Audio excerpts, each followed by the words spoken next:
Cara menilai kualitas sebuah casing itu biasanya gak kasat mata.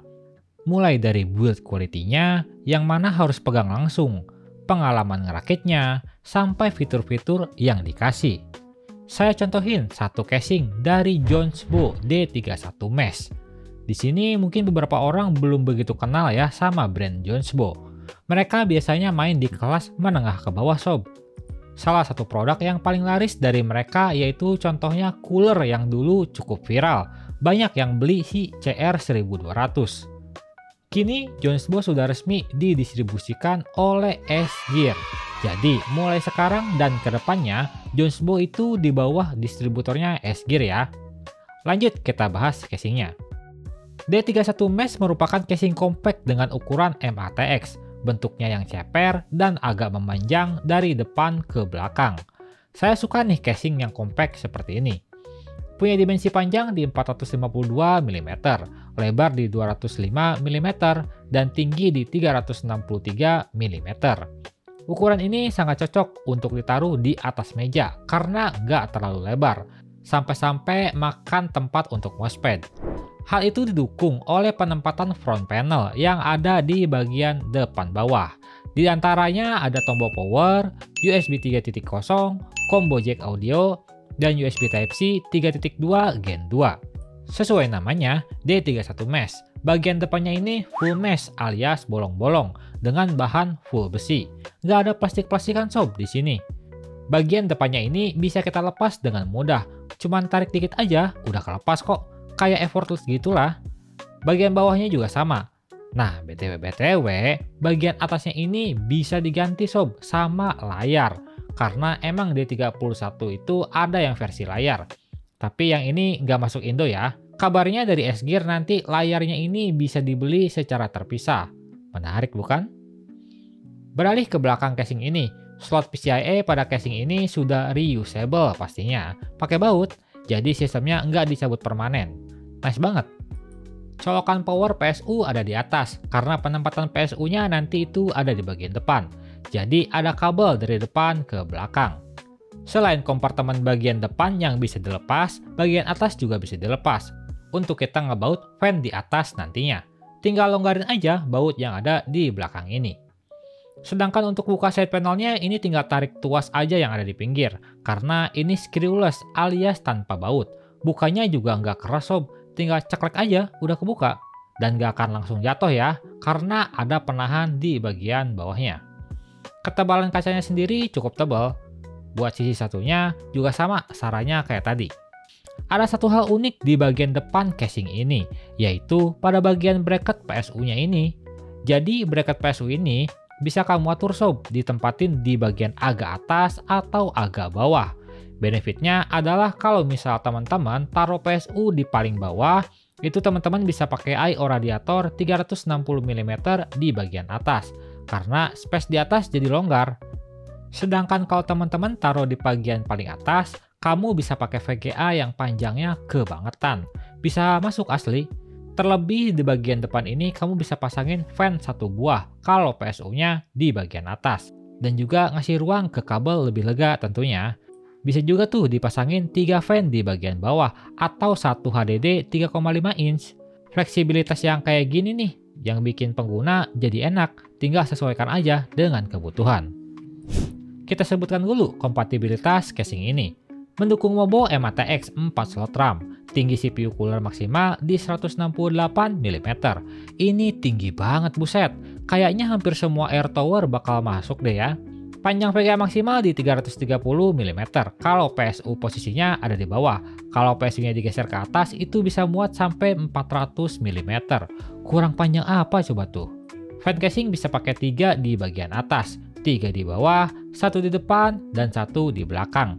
I/O radiator bisa sampai 360 mm di bagian atas, kalau PSU-nya di posisi bawah.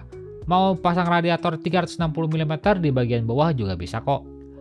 Buat dukungan storage bisa 1 buah HDD 3,5 inch di bagian bawah PSU, 2 buah SSD 2,5 inch di bracket yang ini 1, dan yang ini 1. Ruang kabel manajemen tergolong sederhana ya, tapi ini udah dalam banget dan dikasih banyak lubang kabel tis juga. Harusnya masih oke sih ngatur kabel di sini. Posisi lubang untuk kabel juga udah pas dan gak pelit. Lebar lubangnya juga gak sempit. Overall soal dukungan casing ini lega banget ya. Padahal casing ini casing yang compact. Suka banget sih kayak desain kayak ginian. Kayak semua tempat di casing ini tuh jadi gak ada yang kebuang. Dibikin fleksibel supaya bisa menyesuaikan sama kebutuhan si pengguna. Yuk kita coba rakit di casing ini.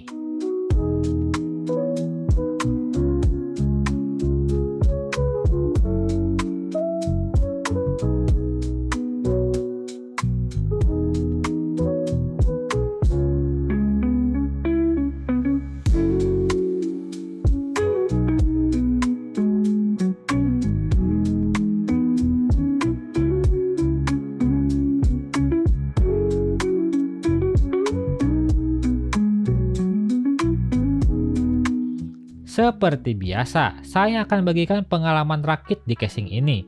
Lalu, saya akan sebutkan juga hal-hal yang saya suka dan hal-hal yang saya kurang suka di casing ini. Sebelum saya share, saya mau spill dulu harganya nih. Jonsbo D31 Mesh ini ada di sekitar 800 ribuan. Jadi, mari disimak ocehan saya soal casing ini. Pengalaman rakit sih so far gak ada kendala yang berarti semua aman aja, termasuk pada kabel manajemen. Kalau dilihat sekilas, ruang kabel manajemennya tuh kayak ngepas gitu ya. Tapi pas udah selesai dirakit, ternyata kabel-kabel yang ada bisa diatur dengan baik. Di sini posisi saya pakai fan ARGB plus controller ARGB yang saya taruh di bagian depan bawah. Jadi saya nggak pakai fan di bagian depan. Soalnya gak ada lagi tempat buat naruh controller ARGB ini. Ya intinya kamu gak usah khawatir soal kabel manajemen, masih dalam kategori aman. Termasuk masangin I/O water cooler, fan casing, maupun PSU, semuanya masih normal aja sob, gak ada anomali. Ini aja sih yang jadi anomalinya nih, casing warna putih tapi fan casingnya warna hitam, hehehe. Soalnya gak punya fan warna putih sob, gak apa-apa lah, yang penting kan udah terwakilkan ya.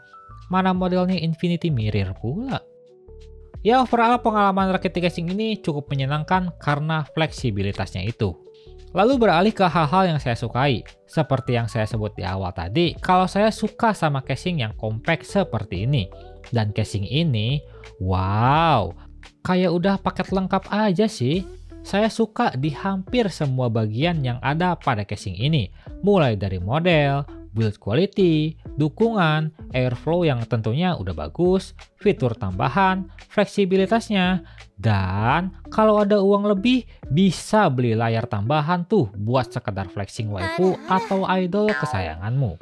Ya intinya saya suka casing ini, buat yang warna hitam juga ada tuh tentunya.